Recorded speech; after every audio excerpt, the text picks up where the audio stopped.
Good afternoon, Finovate. I'm Rob Thatcher, founder and CEO of BankShift. Before we get started, I want to set a couple things, set the stage here a little bit for our platform.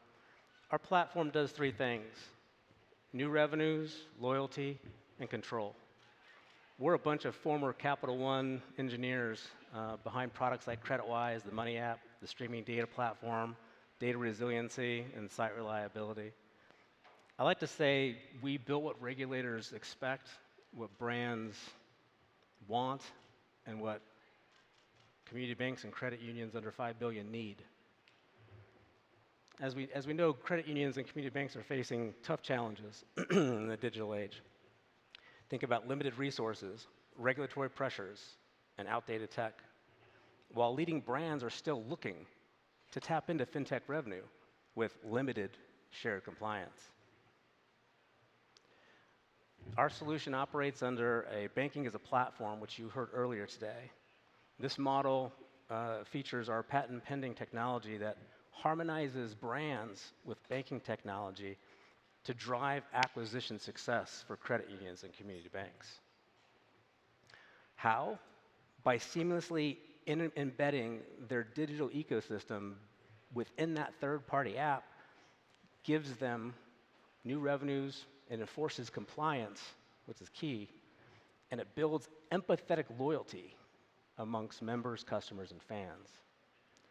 So let's get started with the demo. Let's switch over to the iPhone. There we go. Cool. So imagine this is like an e-commerce app that says, I get $150 of free clothing and I get saved 10% off of everything that I buy here. So embedded banking, what does that mean? Well, embedding it inside the brand's app not only increases engagement by 30%, it also ties something that people are empathetic about. Money's emotional. And their favorite brands are emotional because everybody has a favorite thing that they like. And just imagine being able to do good things with that. And so we first launched 4 years ago, February 2021, we went to production. We're almost 4 years old. And what we did is we went to a B2C model that went to consumers first because we needed to nail the experience. And so we created a real-time payments UI UX for all money movement. And this is a sample of how you move money. But here's an example of what we could be doing. This checks my face. Now, this usually hooks up to your IDV, IDA provider. So before someone moves money, it checks to make sure that that is the person who onboarded. And we don't use that today in our banking, and we should, because we need to catch the person moving the money, not the one who onboarded and then after the fact. So now that this will recognize me, because we're just using the Face ID, which isn't secure. So from the user experience, we made things simple. We made things the same way to pay your bills, to move money. This is a frictionless money movement experience, and this isn't hooked up to any check deposit, remote deposit, but this is to show you what the user experience looks like to just do something so simple. Money's emotional, but movement doesn't have to be if it's done right. And so our whole goal is to change that member experience to keep them sticky. And then when you think about cool stuff like, wow, MX is here. Well, MX is awesome because this enables these financial institutions, because we've already pre-integrated MX into our ecosystem. Why? Well, they're the ones that really care about financial discipline and literacy. They're the ones that I care about because they've helped BankShift along the way. And it's the right thing to do because we can actually help financial discipline by giving this as a conduit for every financial institution to have an account that gives them the financial literacy that they're looking for. So there's a marketplace down here. What does this marketplace do? And this is a real use case. A financial institution, I guess everybody's heard about Ticketmaster and the things that gone on. You probably got an email. Well, the financial institution said, hey, minor basketball team, we want to do your ticketing for you because we sponsor the stadium already. And so this financial institution could embed this app inside this ecosystem.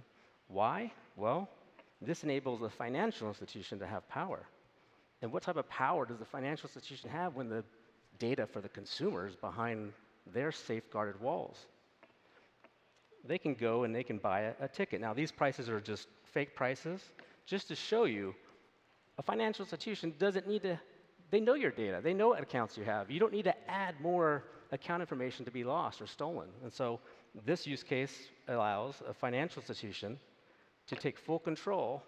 And imagine buying a ticket at an event without even having to show any type of financial information whatsoever.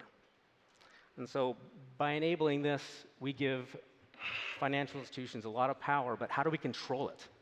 So let's move over to the website, the panel. First thing, metrics. 50 seconds left. So I'm going to go a little quick here. New members. This tracks new members. This tracks deposits and payments, and then marketplace revenue. It also monitors all of your vendors' health checks, so you know when you're down, and you can have your call center alerted. And then brand on banking. How do you manage the mobile app? Well, you can manage the entire mobile app all from this interface. And deployments, the next time that consumer opens that phone, they will have the new experience. Separation of duties in mind, and we really care about being able to give the power to the folks that don't have the means or people to get something like this done. Thank you all for your time. Come and see me after the show. Talk to you later.